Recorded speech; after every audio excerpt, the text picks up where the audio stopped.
Perico en Emergencia, ahora con, bueno, con uno de los talentos más grandes que tiene nuestro país, el señor Marcelo Lombardero, que realmente, ay Marcelo, qué placer que es ver las cosas que haces. No, muchas gracias. No, yo sé que sos amiga del Mar, pero... pero es cierto, uno sabe que siempre se va a sorprender, que hay algo garantizado de que hay una calidad detrás de lo que vos planteás, pero tan impresionante, tan impresionante. Porque hay una total diferencia entre lo que vos haces. Vos podés, qué sé yo, con la incoronación en Hipopea, de pronto poner leones en el escenario, poner lo que sea, modificar, pero el espíritu del autor, lo que quiso decir, vos lo podés trasladar en el tiempo a otro tiempo, pero eso está siempre. ¿Cómo se hace en teatro clásico? Digamos, y yo creo que el teatro musical, la ópera, estamos hablando de eso, ¿no? El teatro, este es un espectáculo teatral. A nadie se le ocurriría hoy hacer un Shakespeare como en la época del teatro isabelino. O sea, el teatro por lo menos desde mi formación, es así. El teatro tiene que hablar de nosotros, tiene que hablar de, o sea, no es periodismo, está claro, pero tiene que hablar de nosotros, no de lo que está pasando, tiene que hablar de nosotros, tiene que tener una consonancia con lo que nos pasa. Entonces, a ver, tomar estas historias, que además son historias, cuando hablamos de la ópera clásica, ¿no? Como el caso de la Coronación de Popea, que es una obra barroca, en donde además el hecho histórico no es un hecho histórico como un National Geographic, History Channel, digo, no es otra cosa. Estos personajes en realidad están hablando de otras cosas, están hablando de las pasiones humanas, del amor, del poder. Entonces, a mí me parece que en principio hay que contar la historia, pero además esa historia hay que contarla de una manera inteligible para nuestra época. Porque además, esta es la valía de los clásicos, ¿no? Lo que conmueve Shakespeare, Monteverdi, Verdi, Cervantes, conmueven, siguen conmoviendo, porque hablan de las pasiones más recóndidas nuestras, y aunque cambie la época, aunque cambie todo, digo, se sigue hablando de eso. Así que, bueno, para mí eso es la primera obligación como director de escena. Y la otra es, bueno, promover un espectáculo, que la gente se sorprenda, se divierta, se conmueva. Esa es la parte más importante que yo creo del oficio del director teatral. A veces la gente se olvida de eso. A veces se cree que es meramente un recreador y decorador, ¿no? Y el escenario es una especie de fiesta de disfraces. O, por el contrario, el director de teatro es una especie no sé, de filósofo que baja línea. No creo ninguna de las dos cosas. Creo que en realidad lo que nosotros hacemos es un espectáculo que tiene que contar una historia, que tiene que conmover, que tiene que dejarle algo para pensar al espectador. En tu caso siempre hay el espíritu del que lo creó está ahí. Sí. Vos no te lo traicionás. Es que a mí esa cosa de la traición en el arte y todo eso y el respeto... No es por respeto, es por comprensión. En realidad, claro, bueno, es contar la historia, o sea, con los elementos que la historia te da, no contar otra historia. Exacto, es contar esa historia. Eso es. Sí, claro. Y es importante lo que decís, porque muchas veces se cree que, y ahora que está tan de moda la idea de la cáscara vacía, ¿no? Yo creo que hay un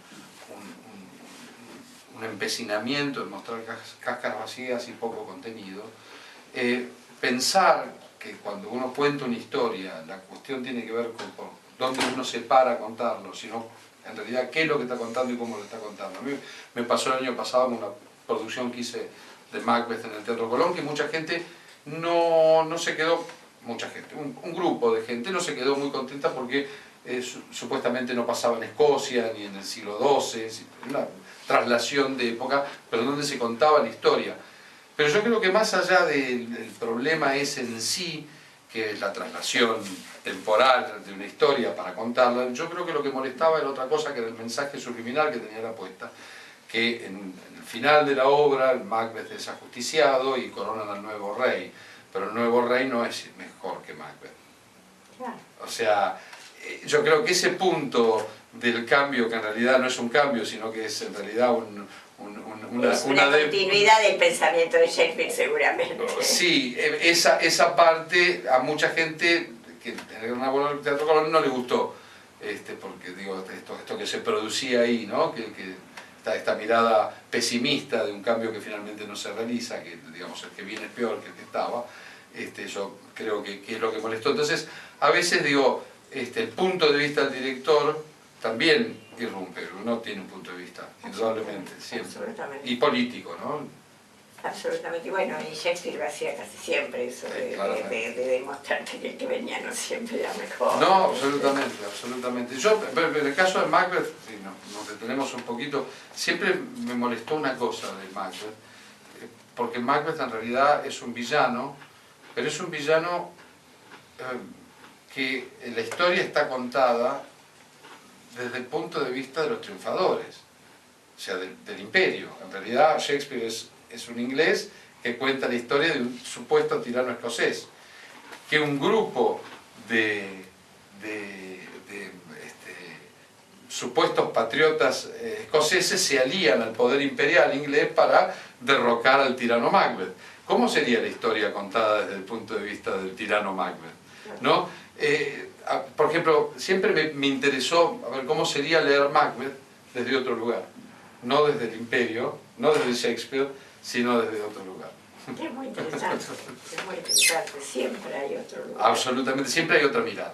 Y el teatro en ese sentido es maravilloso. Sí, porque además está la mirada del espectador. Y además en Popea hay una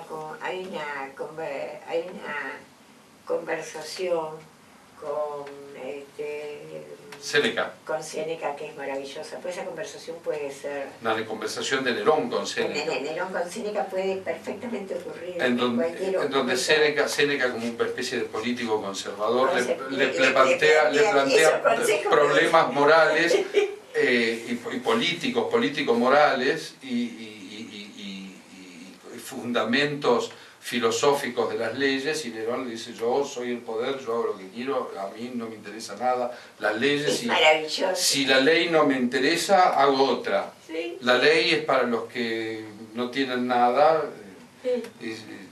y el más poderoso siempre será el más... Necesitamos jueces que nos representen. Exactamente, bueno, vos ahí tenés la actualidad de un texto. Pero ¿no? por eso te digo, y esa escena está tan planteada que vos no te la podés olvidar nunca. Y sí, y vos pensás que es una obra escrita en el 1500. Pero claro. No, entonces... Pero es que todo tiene bueno, 1600, principio de 1600. Pero bueno, pero todo que tiene que ver. Cuando yo vi ahora la película esta... Bilderberg, la película, que es sobre este famoso club Bilderberg que parece que maneja el mundo. Bueno, hablan de que todo este pensamiento ocurrió en la Venecia negra de 1400, o sea que ahí empezó todo. Bueno, y entonces vos pensás, ¿cómo dejamos de ver cuántas miradas hay? Absolutamente, y siempre el teatro es político, y siempre el teatro habla de nosotros. Bueno, esta obra que estamos haciendo ahora en el Teatro de la Ribera, el Crimen Pasional, también tiene una consonancia de época increíble, ¿no? No buscada por nosotros, porque la idea de estrenar la obra tenía que ver con una obra de Piazzolla que faltaba. Que no la conocíamos. Exacto. Ahora, Marcelo, es maravilloso. Realmente, así como te he visto elegir y transformar a cantantes en realmente actores y que den otra cosa desde la pasión, desde otro lugar, lo que vos conseguís de Guillermo Fernández en Crimen Pasional es impresionante. Bueno, en realidad está en Guillermo. Eso. Está en Guillermo, pero nadie se lo sacaba afuera. Bueno, tampoco, también es cierto que nunca tuvo la oportunidad de hacer un rol con este compromiso, pues es un rol muy complejo. Muy complejo, o sea, pero bueno, primero que se dispusiera él, pero lo que vos conseguís, los tonos, la decisión, todos los cambios que hace a lo largo de las canciones. Muy duro, un trabajo durísimo. Muy duro, y además está solo en el escenario. Hay que comentarle a los espectadores que es un espectáculo que Piazzolla escribió en 1982, para un cantante, compositor y actor francés comediante que se llama Jean Guidoni. La obra se llama Crimen Pasional y cuenta la historia de un tipo que se llamaba Eugène Weidemann, que fue el último condenado a muerte en Francia por la guillotina, que fue ejecutado de manera pública. Y la razón por la cual los franceses dejaron de ejecutar a gente de manera pública, o siguieron varios años más, hasta entrada la década del 50, fue 60. realmente un episodio. Claro, fue que fue un hecho así. Por un hecho administrativo se armó un escándalo. Se armó un escándalo porque en lugar de ajusticiarlo a la mañana temprano, al alba, como se hace de él, la justicia en la plena luz del día. Y él se había convertido en una especie de superstar.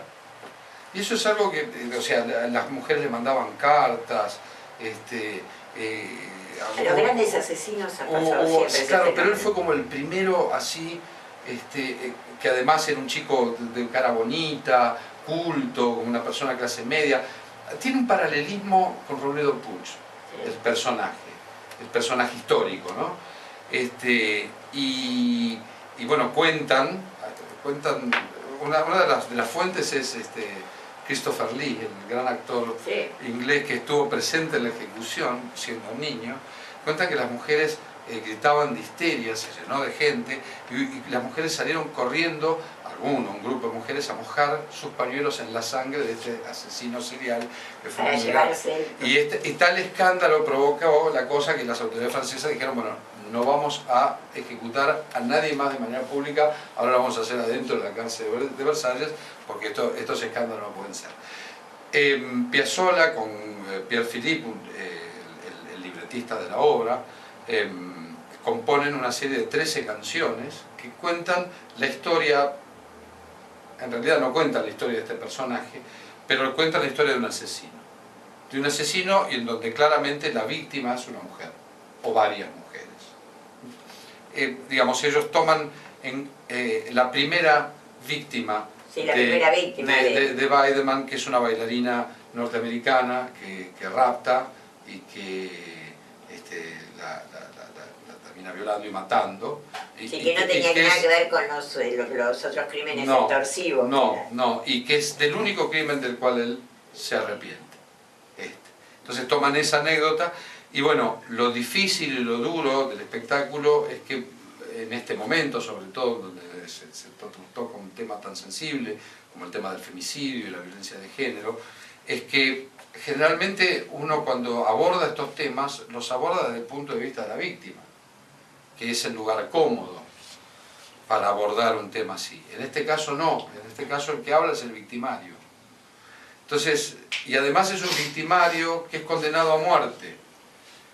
Con lo cual el límite para hablar de este tema siempre es muy peligroso y uno tiene que ser muy responsable porque, digamos, finalmente este victimario también es una víctima y estamos de acuerdo en victimizarlo y entonces el punto de vista que tratamos de adoptar en la apuesta, y creo que en este punto me parece que dimos en el clavo, es justamente sacar de cuajo toda la historia de la guillotina y demás, y hablar en sí del femicidio y la idea de este psicópata que necesita, que el psicópata que es un hombre cualquiera, no es un hombre especial, es un hombre cualquiera, que en principio lo que tiene que hacer es cosificar a la mujer, transformarla en un objeto, en este caso una muñeca. La forma esa cuando él la está acomodando en la camilla. Claro, es una muñeca, ya no es una mujer, ya no es una persona. Y esto ya desde el principio yo creo que un ser humano que mata a otro ser humano, ya no hablemos de un femicidio en sí, de esta idea además del poder que tiene el femicidio, ¿no? De la idea de un macho poderoso que castiga a un ser inferior, en este caso a la mujer. Pero, digamos, el hecho de quitarle la vida a otra persona, yo creo que es, no sé cómo funciona eso en el cerebro de un homicida, porque no lo he sido, pero me imagino que la única manera de hacerlo es sacarle la identidad, o sea, lograr que esa persona sea una no persona. Y en el caso de una mujer eso es sencillo, digamos, en el caso del hombre femicida, creo yo, en el punto de que la mujer se cosifica, no es una mujer, es un culo, un par de tetas, un par de ojos, lo que quieras, un par de pelos. No la considero, es como los digo, que no consideran seres humanos en la época, los que no consideran a los negros seres humanos, sí, a cualquier pero esta mirada generalmente machista del hombre, ¿no? de reducir a la mujer a esos atributos maravillosos que las mujeres tienen, pero que en realidad una mujer es mucho más que eso. Y a veces lo vemos a diario, lo vemos por la televisión, lo vemos en la calle, lo vemos en la publicidad. En lugar de ser un igual, es una cosa. Es una cosa, es esto que decía. Entonces, siempre es peligroso y uno cuando aborda estos temas corre el riesgo de como decía Dolina, tomar el rumbo inequívoco de los tomates. Y bueno, cuando uno toma estos temas, yo ya había hecho una incursión en el tema del femicidio, dos incursiones en realidad, una con una producción de una ópera Carmen que yo hice, yo me acuerdo de en Carmen, donde cambiábamos el punto de vista, o sea, en el sentido y que aparecían las imágenes de todas las mujeres claro, que habían sido asesinadas. Y el problema no era Carmen, porque esta idea de que Carmen, esta idea de la femme fatale, que es una idea creada en el romanticismo, exactamente. Uno cuando sale de ver Carmen siempre dice, y bueno, pobrecito, la tuvo que matar. La tuvo que ella buscó la muerte. Sí, ella buscó, ¿no? Que la matara. No es que el otro es un canalla. Y a mí eso siempre me parece, claro, a mí siempre me pareció raro que un milico, desertor, medio cobarde, era un pobre tipo, en realidad no, es un asesino, un femicida. Y ese punto, y esa como puesta, lo sacó de las casillas. Esa apuesta de Carmen para mí también fue un quiebre también en una manera de pensar, digo, porque uno cuando está trabajando estos temas se empieza a mirar uno en cómo actúa frente al otro, al prójimo, al par. Entonces, digo, es muy, está bueno, a mí en lo personal me sirvió mucho hacer esta obra para reflexionar sobre estos temas, en lo personal, y espero que esto sirva también. Digo, el teatro no tiene por qué, no está dedicado a cambiar actitudes, no tiene ese poder, lamentablemente, ¿no? Más que quisiéramos, pero sí el teatro tiene la posibilidad de mostrar algunos acentos, reflexionar sobre algunas cosas, aportar puntos de vista y sobre todo que el espectador salga movilizado y que tome un punto de vista. Yo siempre he sido muy brechtiano en mi manera de pensar, que de uno viene de algún lado, ¿no? No puede escaparle a estas cuestiones. Entonces, digo, creo que siempre tengo una responsabilidad ideológica, política, llamémoslo así, moral, si querés, cuando pongo algo en el escenario, sea lo que sea, tengo la obligación de aportar un punto de vista y una reflexión. Bueno, eso está en toda tu obra. Sí, y creo que es una obligación en ese sentido. Yo creo que está bueno, me parece que es lo yo pienso que es lo que tendría que ser siempre, ¿no? No, bueno, que hay otras maneras de hacer espectáculo, ¿no? Pero bastante válidas también. Pero no son las que a vos te interesan, a mí tampoco. No, qué sé yo, hay cosas que no, a ver, qué sé yo, hay cosas que sí me interesan, digo, hay cuestiones, hay obras que no se plantean estas cuestiones y funcionan bien, hay arte que también funciona bien en ese sentido. Vos me preguntabas de Guillermo Fernández y la verdad es que el trabajo con Guillermo fue un trabajo maravilloso porque Guillermo, está bien cierto, es un cantor popular, pero Guillermo es un cantor popular y como cantor popular además que es un tipo con una experiencia enorme y es un tipo una experiencia escénica enorme, porque un cantor cuando se para arriba del escenario es un actor, es un actor y sobre todo un cantor que ha cantado tango, ¿no? Guillermo ha cantado un montón de otras cosas, pero sobre todo tango, y los tangos son pequeñas historias que hay que interpretar y hay que saber decir, y yo creo en el teatro de la palabra, yo creo que el teatro es palabra y en principio el teatro es un actor diciendo. Y esa parte con Guillermo yo la tenía saldada porque Guillermo entiende cómo es decir cantando. Por supuesto que yo le pedí muchas cosas y claramente, pero digamos, hay una base, como decía Mostaza, la base está, ¿no? El bambino, la base está, y esto quiere decir que, digamos, hay un material con el cual trabajar, una imaginería, porque digamos, lo más peligroso, en principio, de un espectáculo como esto, es transformarlo en un recital. Sí. Son 13 canciones No, donde no hay situaciones dramáticas. Pero igual no hay tiene nada que ver con un recital, esto es claro, un espectáculo dramático, exactamente, muy dramático, entonces, y que uno se queda con una cosa así en el pecho cuando termina. Y bueno, es la historia de un femicida, no puede ser. Sí, por eso. Y entonces con Guillermo en ese sentido, y Guillermo es muy dúctil, muy plástico, y la verdad es que fue muy gratificante trabajar con él. Es mi segunda experiencia de trabajar con Guillermo. Habíamos hecho María de Buenos Aires en 2008, y fue en el Teatro Nacional Cervantes, cuando se reabrió el Teatro Nacional Cervantes. Fue una experiencia... él hizo una cosa que era Romeo y Julieta. Sí, el romance, el Romeo y la Julieta, que también muy lindo espectáculo. Muy lindo, sí. Y acaba de hacer Gardel. Sí, lo estrenó en el Roma, en la Roma de Avellaneda. Exacto. Y acaba de hacer Gardel, que le fue muy bien este musical de Gardel. Y que lo acaban de reponer con otro actor, porque Guillermo está haciendo sí. lo nuestro. Y además, bueno, ahí cuento con una ayuda invaluable, que es la coreografía de Ignacio González Cano, que es muy bello, un gran talento, bello, un gran coreógrafo y gran director de escena. Yo lo auguro un futuro enorme en Ignacio. Es un chico muy capaz, y con dos bailarines excepcionales, con Florencia Segura y Manuco, que son dos artistas increíbles. Ella, el tango que bailan, ese tango llevado a una violencia extrema y jugándose de una manera increíble. El espectáculo es fuerte, yo lo sé, uno que está dentro a veces no lo vive. Yo sé que hubo gente que quedó muy impactada, pero bueno. Es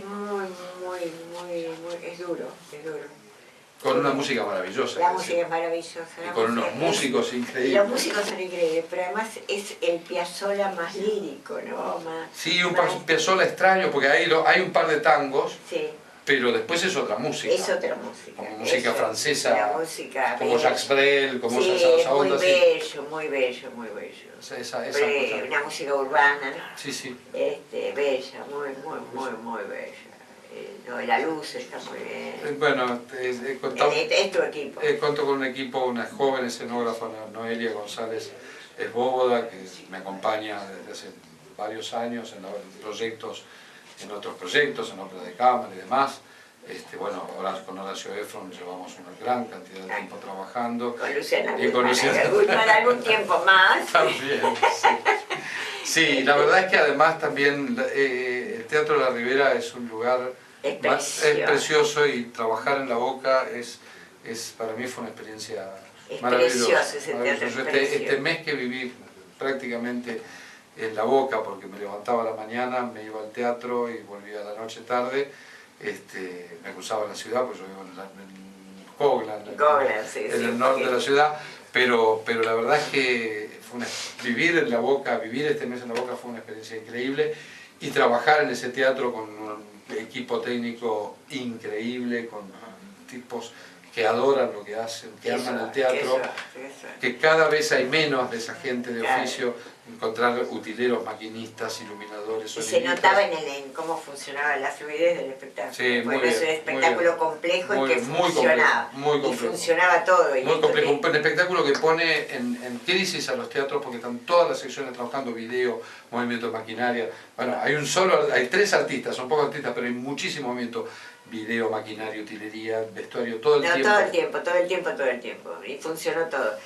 Vamos a decirle a la gente qué días va, en qué horario. Jueves, viernes, sábado y domingo en el Teatro de la Ribera a las 19 horas. Las entradas son muy económicas. Y además es muy fácil, hay mucho transporte público para el llegar. 29, el 64, el 152. Y además para el regreso solo hay que cruzar la calle, para que la gente no tenga miedo a la nochecita. Pero no pasa nada.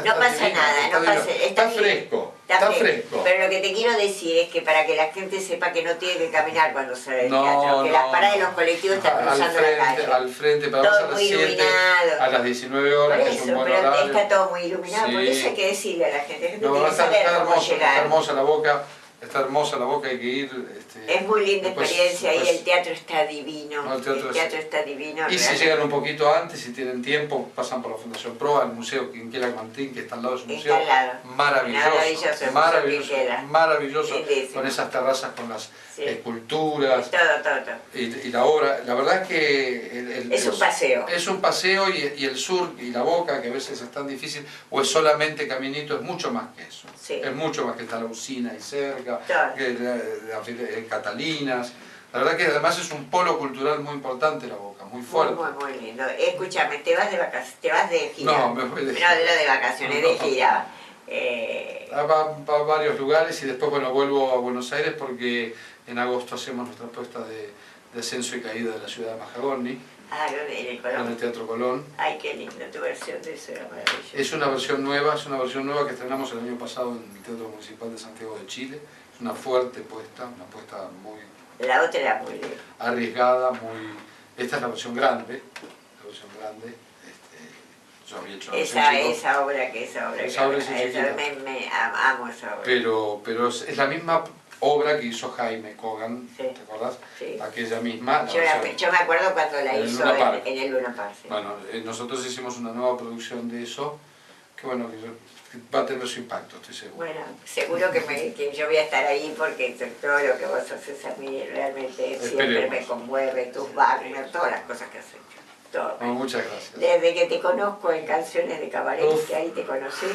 Pero además hemos trabajado tanto tiempo. Hemos trabajado mucho juntos, pero yo me acuerdo de esas Canciones de Cabaret que... Puesta de Alejandro Ulloa. Sí, pero que fueron con Graciela O'Donnell. Que todavía vos cantabas. Sí. Todavía cantabas. Susana Moncayo. Y yo me acuerdo que en el Shirbu, y me acuerdo que creo que ahí se enamoró de vos Víctor Hugo, ¿no? Sí. Porque Víctor Hugo iba todos los sábados. Todos los sábados fue mientras duró el espectáculo, fue todos los sábados a ver Canciones de Cabaret.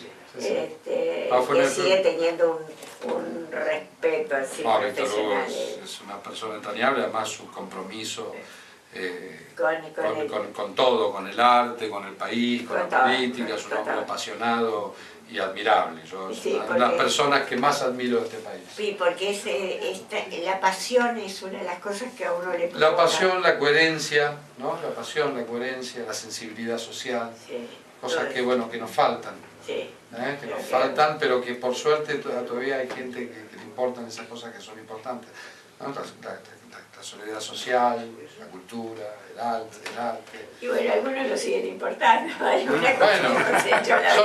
Son épocas complejas, pero estas épocas complejas también son importantes porque uno tiene cosas para decir. Y sí, está bien, nos dan más trabajo. Nos dan un poquito más de trabajo, yo esperaba seguir teniendo tanto trabajo. Nos hacen la obligación de seguir reflexionando, de seguir hablando. Yo creo que sí. Bueno, Marcelo. Y yo soy de esos, a mí, donde me dan una voz, hablo. Vos sabés que yo también. Ya lo sé.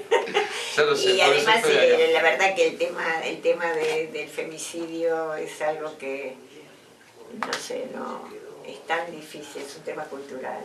Es un tema cultural que hay que, más allá de todas las marchas que se hagan, hay un gran trabajo en los hogares, hay un gran trabajo en las escuelas. Pero lo bueno es que se habla, lo bueno es que el tema está en debate, o sea, es un horror, es un espanto. Nos frenan este año, nos despertó con cifras atroces, con cuestiones tremendas, pero bueno, hoy está la luz.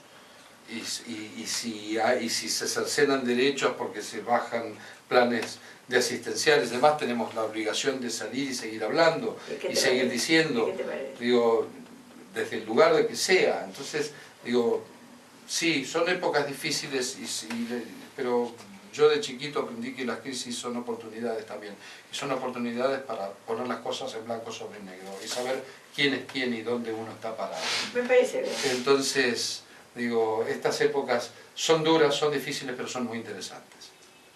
Sí, interesantes.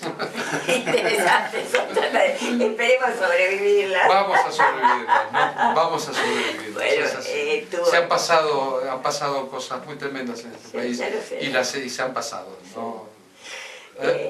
Bueno, te deseamos todo lo mejor. Muchas gracias, Laura. Que Crimen Pasional sea un éxito, que Nos esperamos, la gente vaya y reflexione sobre todo lo que plantea y que tengas todos los éxitos. Gracias, Nora. Un beso a la familia. Y mucho éxito con la radio. Un beso grande a la familia y bueno, seguimos en un ratito con...